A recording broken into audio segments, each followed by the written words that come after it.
What's up, YouTube? Before we get to the topic in the title, I just want to make an announcement to my subscribers and let them know that I'm still here. I'm still doing this thing. I have every intention to finish this channel and start putting out one video a day at the least.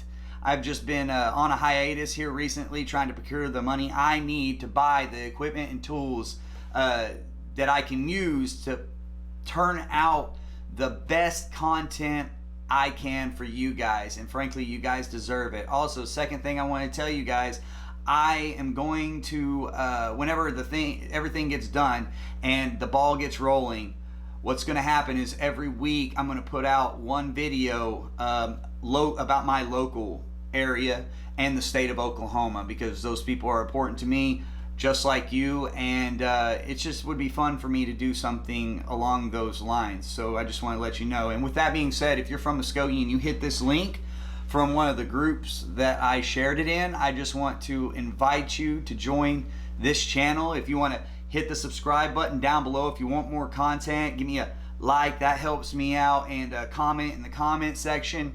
Also, if you want to give me some criticism, if you want to discuss something or anything like that, I'm more than willing to do that, and I appreciate anything. You can also tell me I suck too. That always helps. Also, if you're from Muskogee, I have a local author here. His name's Caleb Fichte, and he wrote this book. It's called New Life, Broken Tools, Book 1. It's going to be a series, and he's working on Book 2 right now, guys. So if you want to support a local artist, a local author, I want to give you the opportunity right now. I will put the link for his book in the description below. Once he wakes up and sends me that link, I'm kind of plugging this without his permission, but I'm sure he'll be okay with it. So with everything being said, I appreciate you guys, and let's get into it.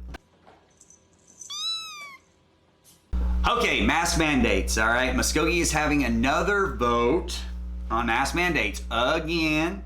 This is the third time. First time it happened in September. Second time it happened in October. First time it was shut down 6-3. Second time it was shut down 5-4. So they're whittling away the opposition a little bit at a time. There's two people that you need to remember. Ivory Vaughn, Ward 3. Tracy McGee, Ward 4. These are the people that are spearheading this mask mandate, and they seem like a bunch of freaking crybabies. They seem like little children. They keep asking you for something. I want a cookie. I want a cookie. I want a cookie. They keep asking and bringing it up until finally you give them what they want. You're like, fine, here's your freaking cookie.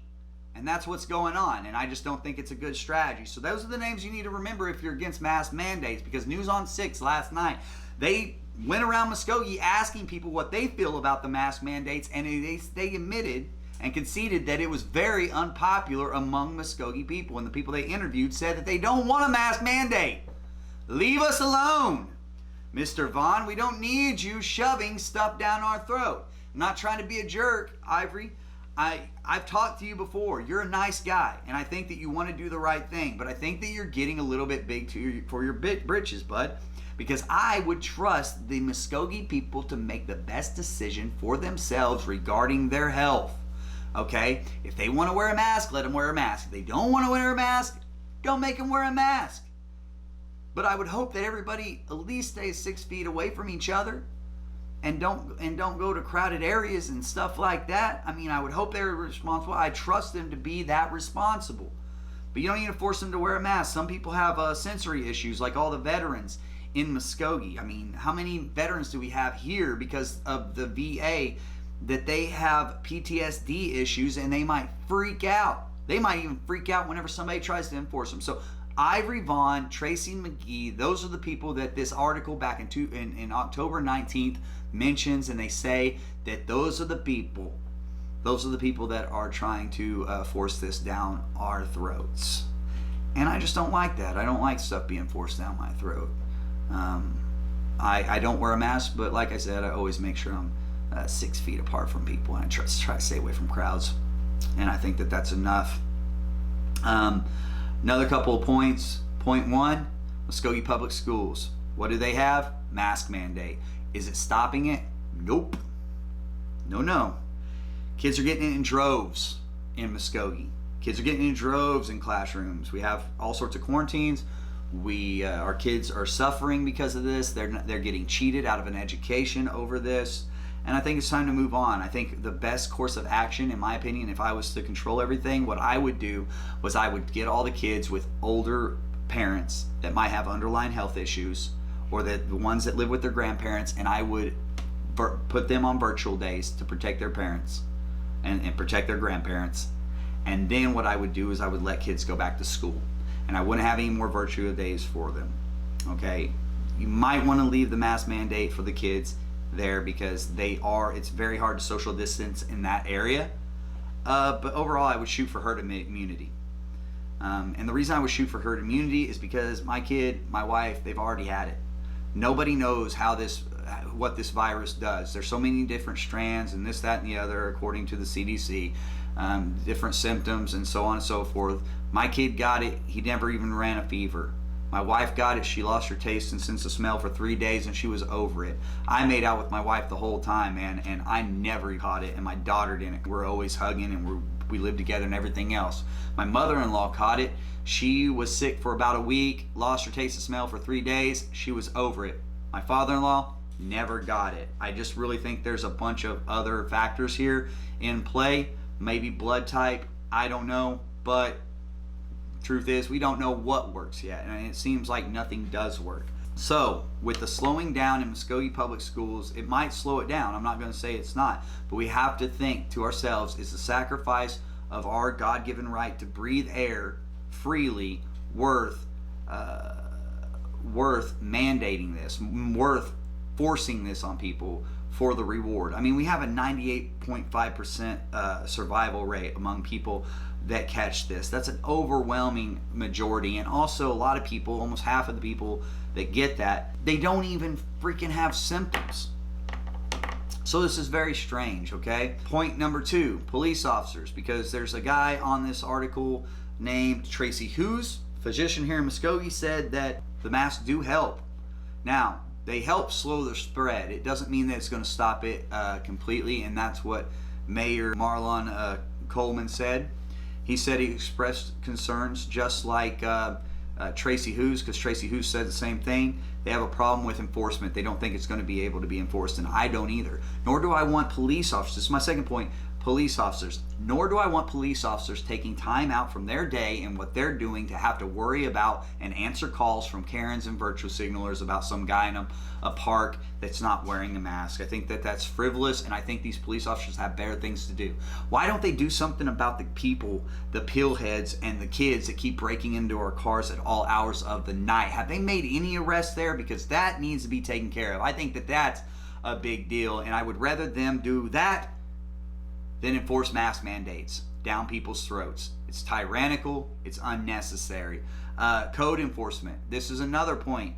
It's going to affect small businesses. It's going to be a bad thing for small businesses because code enforcement is going to rely on small businesses. They're not going to go to Walmart. I'm telling you right now. They're not going to go to Walmart. They're not going to go to Lowe's. They're not going to go to big businesses. They're going to go to small businesses, and they're going to try to enforce small businesses to do this mask mandate.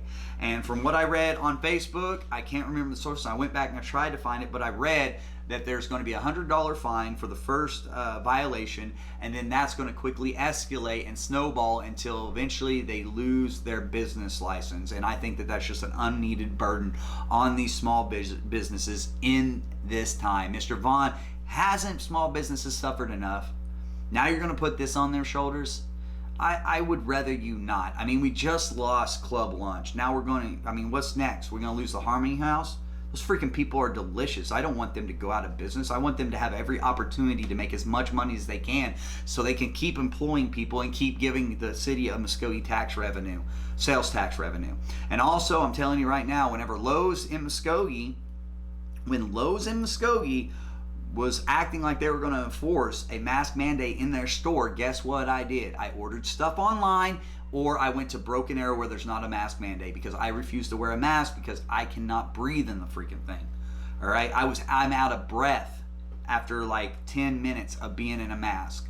All right, and so that's what I did. I went somewhere else, and Broken Arrow is way bigger than us, and they don't have a mask mandate. Why do we need a mask mandate? We got a way lower population here in Muskogee, Oklahoma, and I think it's easier for us to get herd immunity naturally, let it burn through the population, and then we will be better, and we will have antibodies, and we won't have to worry about this stupid disease anymore, and we can go back to our lives.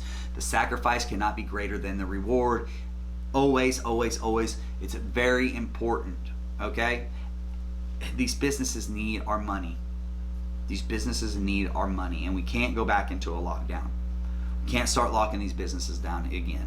It's just too much. You can't put this burden on their shoulders like this. And then in this article, after Marlon Coleman expresses concerns about the enforcement and that it can't be enforced, he went on to say it doesn't seem to be able to keep the numbers of new cases down, okay? And then this guy decided to write a counter, a rebuttal to what Coleman just said by saying that cities, there was a sample of 100,000 people in cities. People with the mask mandates, their new cases grew 15%. People without the mask mandates, it grew 83%. Okay. Now I tried to look for this. It was he quoted the Oklahoma State Health Department. I tried to go to their website and tried to investigate this, kind of fact check him, make sure what he was saying was legit, and make sure there wasn't no externalities they left out or anything like that. But I couldn't find it. And this guy that writes for the Muskogee Daily Phoenix, he needs to learn how to put links in his articles. That way we can fact check him and see what he's saying is legit. I'm not questioning his integrity. I'm just saying it gives me a peace of mind because I'm trying to get to the bottom of stuff the best I possibly can. I think it's good to add those links so people can fact check you. Anyways, that's what I got to say about it. I don't want the mask mandate. I'm not for the mask mandate. And we all need to think about this. We need to think about this, what we're giving up, okay? Because do we really want to sacrifice the sight of our children smiling over a 98.5 survival rate of COVID-19 because the flu kills more people than COVID-19 does? Okay, yeah, it's more deadly. The flu is way worse as far as the veracity and the scale in which it has been around. Okay, do we really want to sacrifice seeing our kids smile? 80% of communication is nonverbal. It's like expressions in our face. This covers our face up. Are we not isolated enough? Are we not distanced enough? We already it seems like we already dehumanize people, or the value of life has went down in our communities and in everyday life, probably because of social media. But do we really want to add this on? I don't think so. I don't think it's worth it. And I know there's a lot of people out there right now that are probably like, well, my dad died or my mom died, and you're making me furious. I understand, and I understand because I've lost loved ones too. I couldn't imagine losing my father or my mother over this stuff, and my heart goes out to you. My sympathies go out to you. But the fact of the matter is eventually we're going to have to get back to business as usual, and I think the best way to do is by achieving herd immunity and not starting these mask mandates. Also, something to think about: we cover up our mask or every day. Our body, we're always putting stuff in our mask, we're always touching our face, this, that, and the other. This stuff, it strengthens our immune system, all right? If we put a mask over our face, that's going to keep our immune system from getting tougher and working out and getting stronger, okay? And next thing you know, a common cold is going to take you out because your immune system is so freaking weak because you've been locked in a house for God knows how long with a mask on. I mean, just stupid stuff like that. It's not stupid, but just stuff to think about whenever you make this decision tonight. But anyways, that's what I got to say about it. God bless you. God bless your families. And peace.